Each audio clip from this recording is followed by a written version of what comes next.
Hello, dear fans, friends, and subscribers. Welcome to the daily cricket show, Cricket Happenings.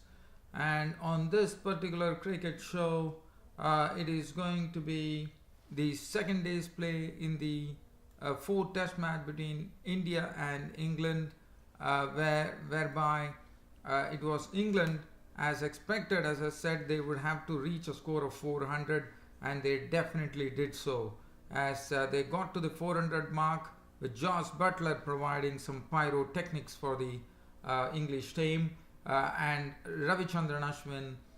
In fact, they got to the magical mark of 400, and 400 psychologically is something that they would take it because the past history says that whichever team has scored in excess of 300 runs on this particular at the Wankhede Stadium in Mumbai, have definitely won that. I mean, if you look at the record there, whichever team, basically England, where England has scored 400 or more, they have always won the match. So it happened in 2006 and 2012, as you would remember. And India got off. And also, let's talk about Ravichandran Ashwin. I mean, what a bowler he's turning out to be. Yesterday, he picked up his, I don't know what was the number of 5-wicket hauls. It was 23rd 5-wicket haul in Test cricket in only 45 Test matches. He has already equaled what the former Indian star all-rounder Chappell Hadlee did once upon a time. And I would say Ashwin is absolutely imperious here. 6 wickets for 112 runs. And as far as India were concerned, India put up a firm reply with Murli Vijay running into some much needed form as India finished at 146 for 1. So I'll be talking about that. And as far as the Chappell Hadlee Trophy series was concerned, it was already decided that Australia had taken the Chappell Hadlee Trophy. It was a matter of whether they could do a clean sweep, and yes, they did it in a very, very comfortable manner against the Kiwis yesterday to take the Chappell Hadlee Trophy series 3-0 as Australia won the final one-day international at the Melbourne Cricket Ground by 117 runs, and David Warner has put up such a record that many would find it very difficult to reach, and that is David Warner has becomes the first Australian to score 7 centuries in a calendar year in a one-day internationals, and that is a very good record. Probably that was a record which was, they say that in 1998 the former Indian star player Sachin Tendulkar did very well, where he scored a lot of centuries. So probably he equaled that record of 7 centuries there. So, but David Warner as an Australian, I think David Warner is the one who is holding the record for the most number of centuries in a calendar year. And 264 was what Australia put up on the board, and New Zealand definitely, I would say they really, again, the problem happens to be nobody was able to go, was not even able to hit a 50, with only Martin Guptill making 34 and Latham 28. Other than that, there was nothing that one could talk about, as this New Zealand innings totally could not handle the Aussie bowlers, and they were all out for 147, thus losing by 117 runs, and Australia doing a clean sweep of the series. And also, we'll have a brief look at the Bangladesh Premier League, the BPL, which came to a conclusion today at the Sher-e-Bangla National Stadium in Mirpur, where Dhaka Dynamites were crowned the new Bangladesh Premier League champions as they defeated Rajshahi Kings in the finals of the 2016 Bangladesh Premier League. So I'll be talking about all that, but definitely I'll be starting off with the third ODI between Australia and New Zealand, where Australia did a clean sweep of New Zealand in the Chappell Hadlee Trophy series. So just talking about the game here, Australia were the ones who batted. Now this was a very good toss to win, one thought, for Australia, as Smith decided after winning the toss that he would be batting first. And let me tell you, Australia were on a sort of a tight rope, one could say.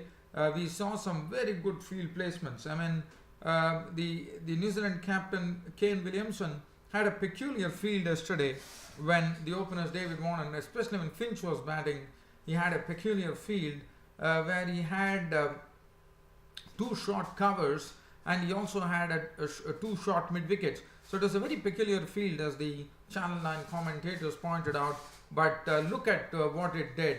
It really worked wonders for New Zealand, as they grabbed two early wickets, and especially with the field that was set in, it was really very well thought of plan, and the plan definitely worked, as Trent Boult was the one who was bowling well, who actually provided them the breakthrough when he forced Aaron Finch to actually play a ball through the square leg region, where Henry Nicholls snapped up the catch. So he was gone for 3 of 8 deliveries.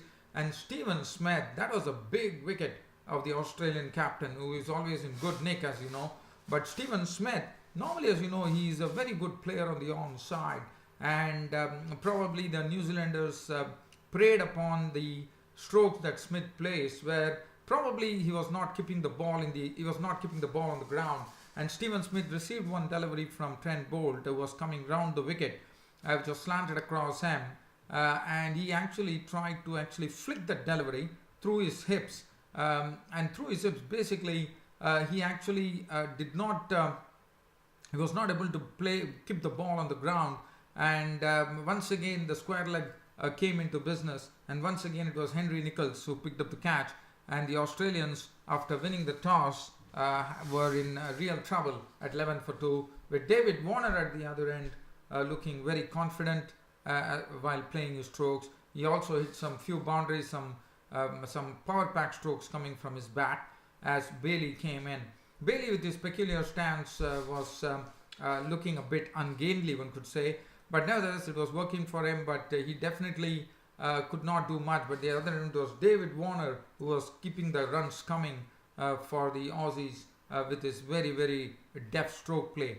And Bailey was the victim when Granholm came in, and there was definitely a sort of a rescue effort done by David Warner and George Bailey, but it was Granholm who broke that partnership when he picked up the wicket of Bailey by getting him caught by Santner for 23 or 51 balls, 1-4, and Mitchell Marsh lost his stumps in the same over, and that was another big wicket where D. Granholm actually pierced through the defenses of Mitchell Marsh to bowl him for a duck, which made it 73 for 4, and once again the Australians found themselves in a bit of bother here at 73 in the 19th over. But David Warner was going strong at the other end, and that was the good thing going for Australia, as Travis had joined him. Now Travis had once again came into a situation today where once again he had to put his head down and only start giving company to David Warner, and that's what precisely was needed, because at 73 for 4, one more wicket and Australia would have been in deeper trouble. But Travis said, keeping a very cool head, playing around with Warner, Warner doing all the scoring, Travis Wade just nudging and pushing, and he scored 37 of 70 balls. But what was the good thing about it was this was something which helped the Australians recover from a shaky 73 for 4 to 178 in the 40th over, with David Warner still at the crease. And this was good. It's a 105 run partnership. And if you look at the score, Travis's contribution was only 37. So you could just imagine that David Warner was the man who was doing the bulk of the scoring. So Travis had out for 37 of 70, that is 2 fours. He was clean bowled by Santner. Matthew Wade was also a victim of Santner for 14 of 23 balls. And Faulkner came in, and Faulkner was a victim of the bowling of Boult for 13 of as many balls. As Stark came in finally but what was good about Warner was there till the end, and that was the reason he could nurture this Australian innings to a total of 264 for 8, and David Warner himself getting his 7th century in the calendar year. This is the most number of centuries hit by a Australian batsman in one-day internationals in a calendar year, and David Warner can proudly hold that record, as he was run out of the final ball of the 50th over when he was run out for 156 of just 128 balls, 13 fours and 4 sixes. I mean, the way that, if you look at the Australian score, out of the 264 the contribution from David Warner was 156. So that would really give you the story as to how well David Warner played and really saw Australia to such a good total, which eventually proved to be a winning total. Saudi, 10 overs, 2 minutes, none for 45. Bolt did a good job, 10 overs, 1 minute, 49 runs and 3 wickets. 8 overs, none for 50 for Ferguson, who really showed that he could get the pace on, and that's what he's known for. Santner, 9 overs, 243. 10 overs, none for 2 for 50 for Grandholm. And as far as the New Zealand were concerned, as I said, it was not something that one would have expected, but New Zealand were really not getting anywhere there, because as barring Martin Guptill, who contributed 34 of 40 WC 3-4s, and Tom Latham contributing 28 of 36 WC 3-4s. Look at the partnership, 44 for 1 at one stage, New Zealand. 44 for no loss. They collapsed to 147. So 103 runs in the balance, 9 wickets going. So that really tells you the story as to how badly New Zealand played. Latham was a victim of the bowling of Cummins for 28. Williamson was LBW bowled Faulkner for 13 of 12 deliveries, 2 fours. But Mitchell Starc really produced some fine deliveries to knock off the stumps of Nichols for 3 and Munro for 20 of 38 balls with 1 4. Watling was LBW bowled head for 8. Grandholm out to Hazelwood for 11. Santner for 15. Saudi for 4.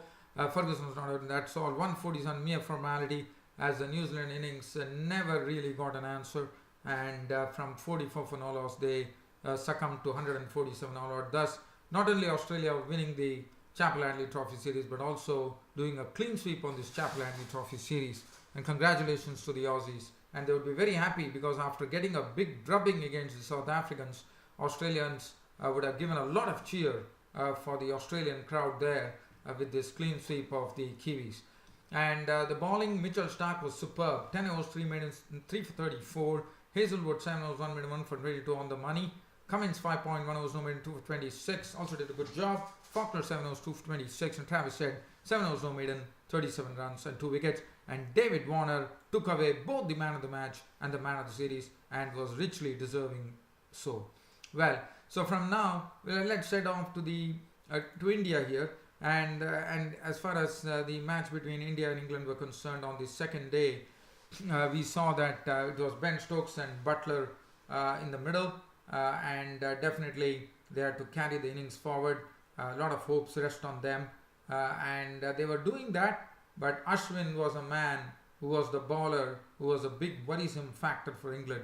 As first he picked up the wicket of Ben Stokes by getting him caught by Kohli for 31 of 3 boundaries. Butler was the one who stuck it out there, and really I thought he played well to make sure that England would reach the magical mark of 400. And that's what Butler did. He was there till the end to get this England total to 400 all out, which was good. Vokes was a victim of the bowling of Jadeja for 11. Adil Rashid clean bowled by Jadeja, where the ball really turned and went on to knock the stumps of Rashid. He was gone for 4. Jake Ball provided the resistance which was needed, which was good to see. And Jake Ball definitely doing a good job there of giving company to Butler, which enabled England to reach 400. And then Jake Ball provided a bit of, he really played some bold strokes, one could say, as Jake Ball's contribution was 31 with 4 boundaries. And Ashwin was really doing a fine job there, as Josh Butler was the one who was staying there till the end to get this England total to 400, which is good to see, as Josh Butler's contribution was 76 with 6 fours and 1 6. Anderson was not out on not, 400 all out, and England, I thought, had done their best here to reach the magical mark of 400.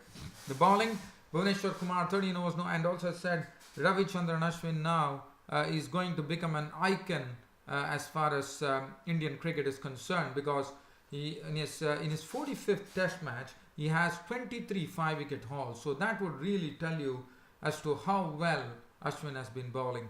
Bhuvneshwar Kumar, 13 overs, none for 49. Umesh Yadav, 11 overs, 2 minutes, none for 38. Ashwin, 44 overs, 4 minutes, 112 runs. He toiled manfully, 6 for 112. Yadav 25 overs 3 minutes none for 89, and Jadeja, it was the spin twins which actually got all the England wickets, and definitely signs of turn were definitely evident, and especially considering that tomorrow is the third day, one is pretty sure that we are going to find more turn as the day goes on. And already there is evident signs now the ball is turning 37.05, and one does not know whether England will be ruining the fact that they didn't go with, they only went with one genuine spinner in Adil Rashid, and we can say Moeen Ali to a certain degree. Well, as far as India were concerned, they were, after England posted 400 on the board, India started off with KL Rahul and M. Vijay. M. Vijay, well, he definitely had a job to do because he had to get himself into some form which he has been missing in this particular series, and Vijay definitely was doing a fine job.